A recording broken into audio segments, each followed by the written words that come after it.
Oke, assalamualaikum warahmatullahi wabarakatuh. Kembali lagi di channel Om Hendry 17. Oke, kita seperti biasa kita akan membawakan cerita horor, di mana cerita horor ini masih aku ambil dari aplikasi KBM. Nah, di sini kita akan membaca cerita dari Bang Vidi Muhammad di kumpulan cerita horor. Nah, untuk judulnya yang berjudul Khodam Pendamping Hutan Bambu. Oke, jadi langsung kita eksekusi di pamali pembicaraan malam ini.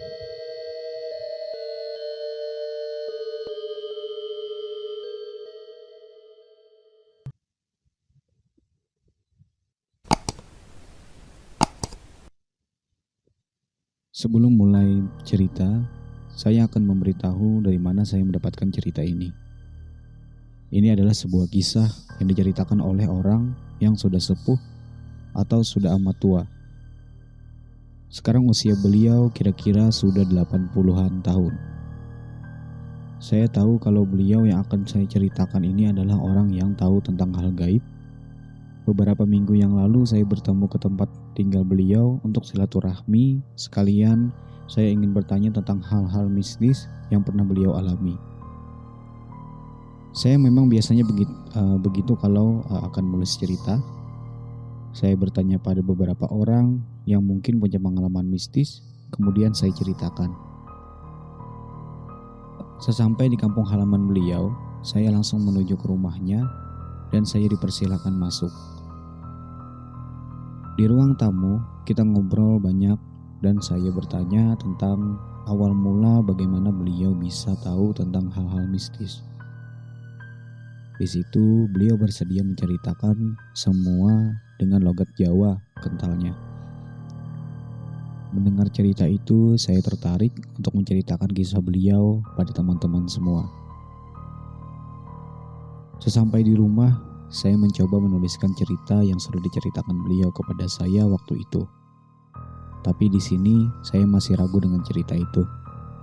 Karena beliau ini sudah amat sepuh, saya ragu kalau beliau ini pikun dan apa yang diceritakan waktu itu tidak benar. Beberapa hari berikutnya, saya bertemu lagi ke tempat beliau dan saya minta pada beliau agar menceritakan lagi kisahnya. Beliau bercerita dari awal hingga selesai dan cerita itu masih sama persis dengan cerita beberapa hari yang lalu.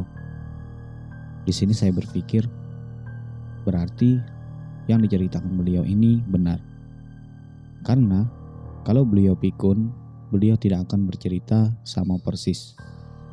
Ada sih beberapa kejadian yang beda, yaitu tentang tahun kejadian, tapi alurnya masih sama. Menurut saya itu wajar, karena kisah ini sudah sangat lama. Sebenarnya saya ingin mengajak beliau untuk datang ke sini dan menceritakan langsung. Tapi itu tidak mungkin, karena beliau tidak bisa ngomong bahasa nasional. Di sisi lain, beliau ini sudah amat sepuh.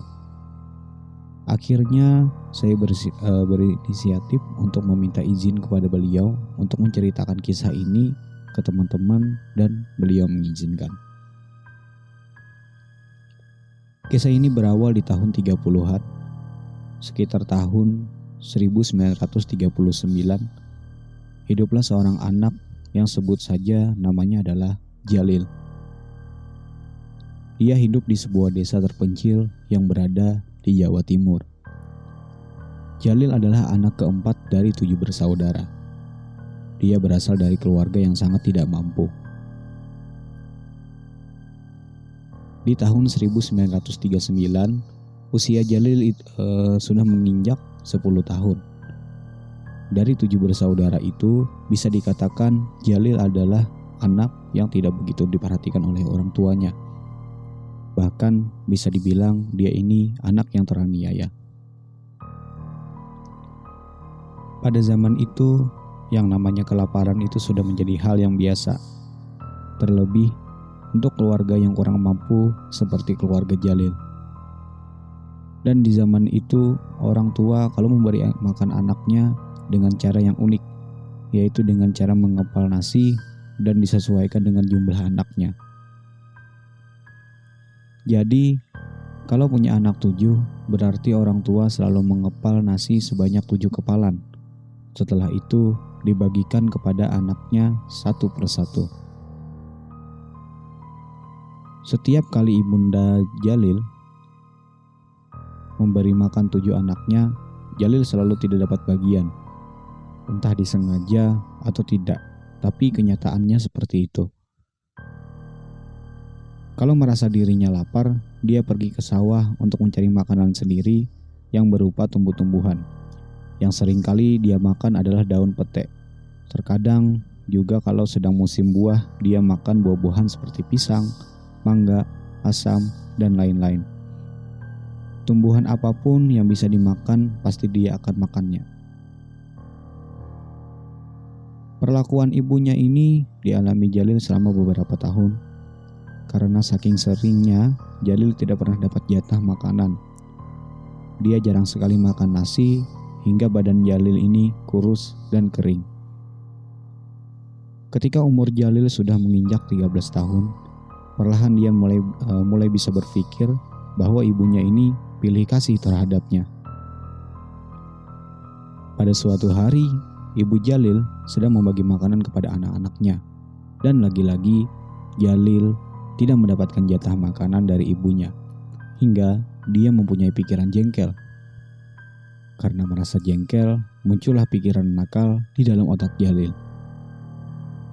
Kenapa setiap kali ibu membagikan makanan, aku selalu tidak mendapat jatah? Ini tidak adil. Keesokan harinya, dia memberanikan diri untuk mencuri makanan dari ibunya di dapur.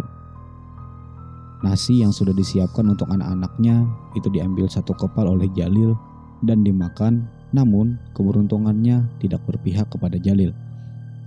Aksi mencuri makanan itu diketahui oleh ibunya, hingga akhirnya ibunya marah besar dan dia dihukum. Jalil diikat oleh ibunya di sebuah tiang yang terdapat di rumahnya dan tidak diberi makan seharian penuh. Bagi Jalil, kelaparan itu sudah biasa baginya. Tapi kalau diikat seperti ini, dia benar-benar merasa tersiksa. Karena merasa tersiksa, Jalil berusaha untuk melepaskan ikatan ini hingga akhirnya terlepas. Setelah terlepas, dia pergi dari rumah karena takut ibunya akan marah lagi karena Jalil sudah berani melepaskan diri. Dia berniat pergi ke sungai, tempat biasa dia mencari makan sendiri, tapi di perjalanan menuju ke sungai, dia berpikir, kalau aku pergi ke sungai, pasti ibu akan tahu dan aku bisa dihukum lagi. Jalan menuju sungai itu, dia harus melewati sebuah hutan bambu. Dalam kurung kalau istilahnya di Jawa, hutan bambu itu adalah barongan. Dia mengurungkan niatnya untuk pergi ke sungai dan berniat bersembunyi di hutan bambu tersebut. Di situ dia duduk sambil merenungi hidupnya hingga tidak terasa dia ini menangis. Dalam hati dia bilang, kenapa ibu tega sekali sama aku? Hanya karena makanan, aku sampai diikat seharian. Merasa nyaman di hutan bambu itu, tidak terasa akhirnya Jalil tertidur hingga malam hari. Nah, mulai dari sinilah kisah tentang Khodam dimulai. Malam itu, ketika Jalil sedang tidur di hutan bambu, dia merasa dibangunkan. Ini ada bahasa Jawa, cuman kalau salah mohon maaf soalnya nggak bisa bahasa Jawa. Le tangio wes bengi, ucap yang membangunkan Jalil. Dalam artinya, nak bangun, udah malam. Merasa dibangunkan, akhirnya Jalil bangun. Setelah bangun, dia melihat kalau yang membangunkannya itu adalah seorang kakek-kakek berjenggot panjang, memakai jubah putih, dan membawa karung. Karena kasihan melihat Jalil, kakek itu mengelus-ngelus kepala Jalil dan bilang, awakmu sing sabar yo, urip iku terus melaku bebarengan karo waktu. Sing iso nggawa lakumu ben nasibmu apik. Yang artinya, yang sabar ya. Hidup itu terus berjalan bersama waktu. Pandailah dalam berjalan biar nasibmu baik. Jalil hanya duduk diam mendengarkan nasihat dari kakek itu. Kemudian kakek itu membuka karung yang dibawanya dan mengambil sebuah barang, yaitu selembar kelombotan jagung. Tahu kelombotan jagung nggak? Yang orang Jawa pastinya udah tahu. Buat yang belum tahu, saya kasih tahu. Kelombotan jagung adalah kertas rokok, tapi dari kulit jagung. Orang zaman dulu kalau merokok itu menggunakan tembakau yang dibungkus dengan kulit jagung dan digelintir sampai membentuk sebuah rokok. Setelah terbentuk dinyalakan, kemudian dihisap. Oke, kita balik lagi ke cerita. Jalil menerima pemberian kakek itu. Setelah diterima, dia bertanya, "Ini buat apa, kek?" "Nek awakmu ngegem iki menungsu, liyane gak bakal iso nyawang awakmu." Artinya, kalau kamu menggenggam benda ini, manusia lain tidak akan bisa melihatmu. Mendengar itu, Jalil hanya diam. Dia masih tidak percaya dengan apa yang dikatakan kakek tersebut. Kemudian, kakek itu pamit pergi meninggalkan Jalil. Karena malam semakin larut, Jalil berjalan menuju pulang sambil menggenggam pemberian dari kakek tadi. Sesampai di rumah, dia takut kalau ibunya akan marah. Karena tadi Jalil sudah lari dari hukuman yang diberikan ibunya. Pelan-pelan dia berjalan masuk ke rumah lewat pintu belakang. Sesampai di dalam rumah, terlihat orang tuanya sudah tertidur, begitupun saudara-saudaranya. Jalil ikut tidur di sebelah saudaranya. Sebelum tidur, dia melihat benda pemberian kakek tadi sambil dia berpikir, apa benar benda ini bisa membuat orang lain tidak bisa melihatku? Dia memasukkan benda itu ke dalam sakunya, kemudian tertidur. Keesokan harinya, dia dibangunkan ibu dan dimarahi akibat perbuatannya kemarin, dan lagi-lagi pagi itu Jalil tidak mendapat jatah makan dari ibunya. Karena tidak mendapat jatah makan, dia pergi ke sawah untuk mencari makanan. Jalil berjalan dari rumah menuju ke sawah. Di tengah-tengah perjalanan, dia melewati rumah seseorang yang orang itu bisa dibilang adalah orang terkaya di kampungnya. Sambil berjalan, dia melihat keadaan rumah orang itu yang penghuni rumahnya terlihat sedang sarapan. Awalnya, Jalil ingin meminta makanan pada mereka, tapi tidak jadi, karena pastinya penghuni rumah itu tidak akan memberinya karena Jalil tahu mereka ini orangnya pelit. Dia terus berjalan menuju ke sawah. Sesampai di sawah, dia mencari daun pete untuk dimakan, dan di sawah itu dia bertemu dengan temannya yang bernama Isman. Dia sedang menggembala kambing. Isman adalah teman dekat Jalil sejak kecil. Mereka berdua mempunyai nasib yang sama, yaitu sama-sama anak orang yang tidak berpunya. Jalil mendatangi Isman dan mengajaknya untuk mencari singkong. Mendengar ajakan itu, Isman mengikat kambingnya di sebuah pohon, kemudian mereka berdua mencari singkong untuk dimakan. Setelah mendapat singkong, mereka memakan singkong itu di pinggir sungai dengan membakarnya sambil mengobrol-ngobrol. Tidak terasa, singkong yang sudah mereka bakar itu sudah habis termakan. Setelah mereka sama-sama kenyang, Jalil pulang dan Isman kembali ke tempat dia mengikat kambingnya tadi. Sesampai di rumah, Jalil pergi ke kebun belakang rumah. Di situ dia duduk bersandar di pohon sambil melamun. Ketika melamun itu, Jalil ingat kalau kemarin dia sempat bertemu dengan kakek-kakek dan memberinya sebuah benda. Dia mengeluarkan benda itu dari dalam sakunya dan memperhatikannya. Ini loh, hanya kulit jagung biasa. Mana mungkin benda ini bisa membuat orang lain tidak bisa melihatku? Karena penasaran, Jalil mencoba mempraktikkan apa yang sudah dikatakan kakek itu. Dia menggenggam benda itu, kemudian dia pergi ke dapur untuk mencari nasi. Sesampainya di dapur, terlihat ibu tidak ada di sana. Jalil mengambil sesuap nasi dan memakannya. Tidak lama kemudian, terlihat ibu datang ke dapur. Melihat kedatangan ibu, dia panik. Sesampainya di dapur, ibunya terlihat biasa saja. Dia tidak menyadari keberadaan Jalil di dapur itu. Perlahan, Jalil berjalan keluar meninggalkan dapur, dan sampai dia meninggalkan dapur itu, ibunya masih terlihat biasa saja. Jalil kembali ke belakang rumah. Sesampainya di belakang rumah, Jalil berpikir, ternyata benar apa yang dikatakan kakek itu. Kalau aku menggenggam benda ini, orang lain tidak bisa melihatku. Jalil merasa senang dengan semua ini. Hari-hari berikutnya, dia sudah tidak mengharapkan jatah makan dari ibunya karena dia bisa menggunakan benda itu untuk mengambil nasi di dapur tanpa sepengetahuan ibu. Tapi, lama-kelamaan, dia merasa kasihan kepada ibunya kalau nasinya terus-terusan diambil tanpa sepengetahuannya. Akhirnya, Jalil mempunyai pikiran untuk mengambil nasi ke rumah orang kaya di kampungnya itu dengan memanfaatkan kelembutan ini. Keesokan harinya, dia pergi ke rumah orang itu untuk mengambil nasi dari orang kaya tadi. Pintarnya si Jalil ini, dia kalau mengambil nasi di rumah itu tidak banyak-banyak. Jadi dia kalau mengambil makanan itu sedikit demi sedikit agar pemilik rumah itu tidak sadar kalau makanannya sudah diambil. Lagian nasi dan makanan lainnya di rumah itu banyak. Jadi kalau diambilnya sedikit-sedikit kan tidak akan ketahuan. Berbulan-bulan Jalil melakukan ini hingga akhirnya Jalil ini bisa gemuk, bahkan dia paling gemuk di antara saudara-saudaranya. Pada suatu hari, Jalil dan Isman bertemu di pinggir sungai, tempat biasa Jalil mengembala kambing. Di situ, Jalil melihat Isman makin kurus dan semakin tidak terawat. Hebatnya orang dulu, meskipun mereka jarang makan, mereka susah untuk sakit.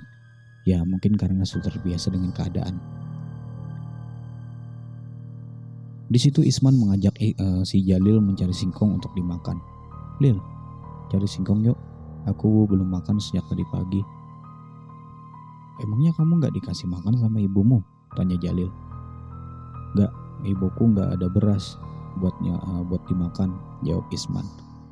Mendengar jawaban dari Isman, Jalil merasa kasihan karena dia tahu sendiri rasanya tidak makan karena tidak adanya bahan makanan. Kemudian Jalil meminta Isman agar menunggunya di sini. Man, kamu tunggu di sini ya. Aku ambilin makanan buat kamu.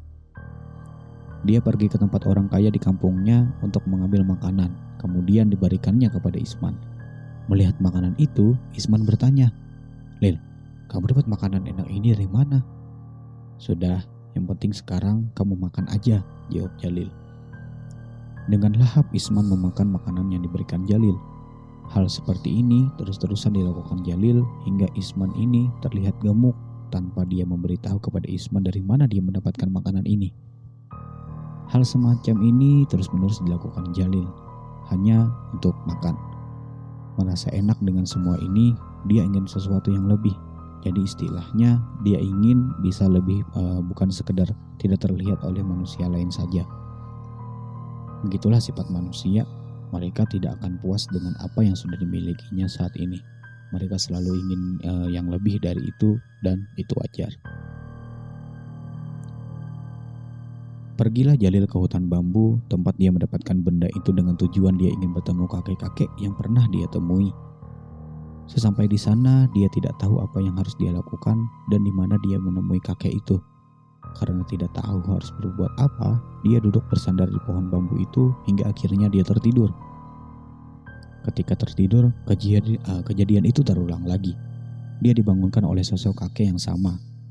Le, tangi wes bengi, ucap kakek itu, memengankan Jalil. Nak, bangun, udah malam. Merasa ada yang membangunkan, Jalil pun bangun.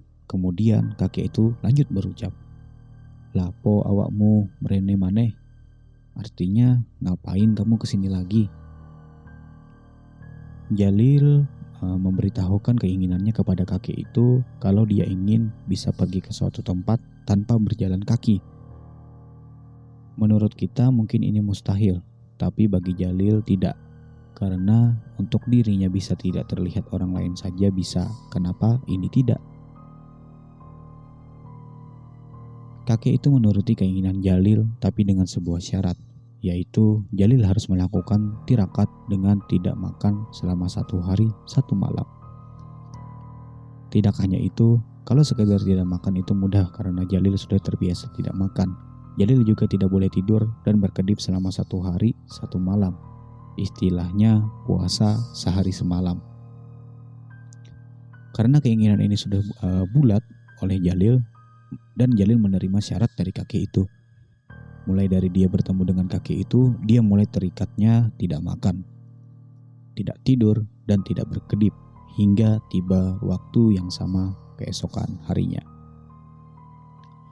Keesokan harinya, di waktu yang sama, Jalil datang lagi ke hutan bambu dengan tujuan untuk memberitahu kakek itu kalau dia sudah berhasil menjalankan syarat tersebut. Di situ dia dihampiri sosok kakek itu, kemudian kakek itu meminta Jalil untuk memejamkan mata sambil mengelus-ngelus ubun-ubun Jalil. Istilah Jawanya adalah embon-embonan.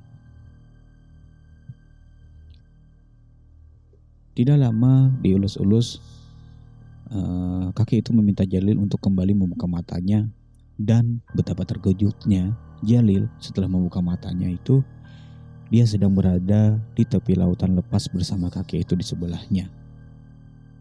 Jadi Jalil ini dibawa kakek ke Segoro Kidul atau Laut Selatan. Melihat laut yang sangat luas itu, Jalil takut. Dia takut kalau kakek ini akan mencelakainya. Lalu kakek itu bilang ke Jalil, oke, langsung kita bahasa Indonesia aja ya.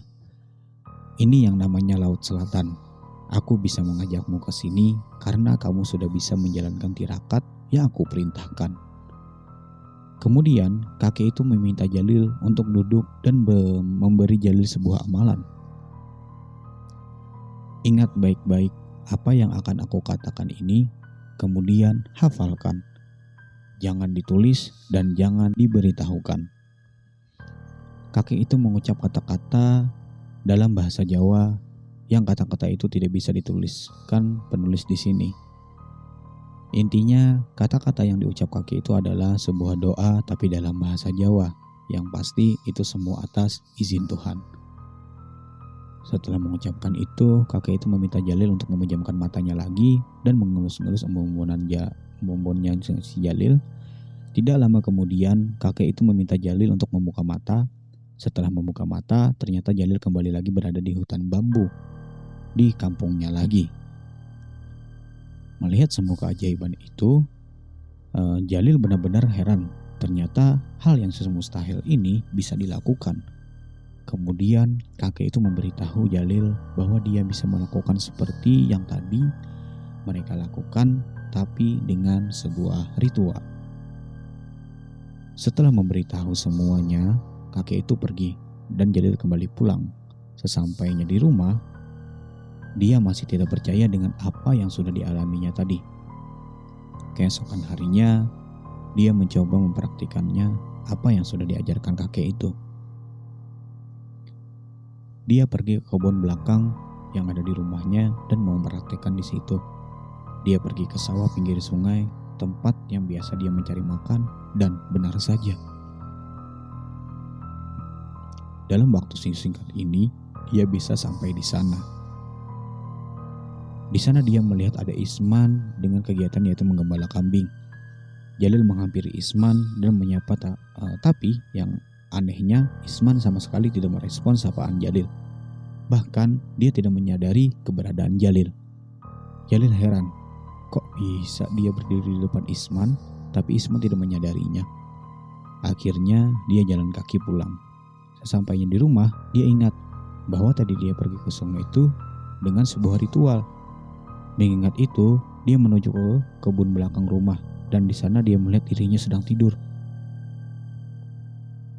Dari sini Jalil tahu, berarti yang pergi ke sungai barusan itu adalah jiwanya tidak bersama raganya. Pantas saja tadi Isman tidak menyadarinya bahwa dia ada di sana. Mulai saat itu, kalau malam hari ketika sedang tidur, Jalil selalu menggunakan hal ini untuk pergi ke hutan bambu untuk menemui kakek. Tapi dia pergi ke hutan bambu itu tidak dengan raganya. Tapi dia tahu kalau terus-terusan dia pergi ke hutan bambu secara kasat mata, pastinya orang lain dan ibunya akan curiga dengan apa yang dilakukan Jalil di hutan bambu itu. Karena saking seringnya pergi ke sana, dia pun semakin akrab dengan kakek. Dan Jalil juga banyak belajar tentang ilmu Jawa kepada kakek itu, hingga akhirnya kakek itu bersedia ikut bersama Jalil sebagai khodam. Hari berganti hari hingga berganti tahun. Selama hidupnya itu, Jalil sudah banyak mempelajari ilmu Jawa dari kakek itu. Bahkan Jalil bisa meminta tolong pada kakek itu untuk menyembuhkan orang sakit akibat gangguan jiwa. Pernah juga pada suatu ketika dia dimintai tolong oleh seseorang kolektor benda pusaka untuk mencarikan sebuah mustika dan akan dibelinya dengan harga mahal, yaitu mustika merah delima. Secara ilmiah, mustika merah delima adalah sebuah batu permata. Batu yang dibentuk dari hasil proses geologi yang unsurnya terdiri atas satu atau beberapa komponen ilmiah yang mempunyai harga jual tinggi dan diminati oleh para kolektor. Batu merah delima dipercaya mempunyai kekuatan, yaitu bisa kebal dari senjata apapun, baik yang zohir maupun gaib. Bisa juga digunakan untuk pengobatan segala jenis penyakit dan mampu mengubah warna air dalam gelas menjadi merah darah. Khodam yang bersama Jalil itu baik. Kalau tidak baik, yang akan terjadi adalah sebaliknya. Bisa jadi dia yang akan meminta kepada Jalil, bukan Jalil yang meminta kepadanya, seperti minta tumbal atau hal lain.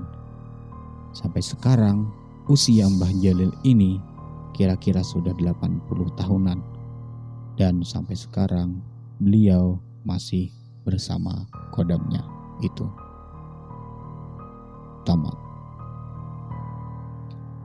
Oke, untuk ceritanya ini bukan nggak terlalu horor, melainkan menceritakan tentang sosok sesepuh yang mempunyai khodam di dalam badannya.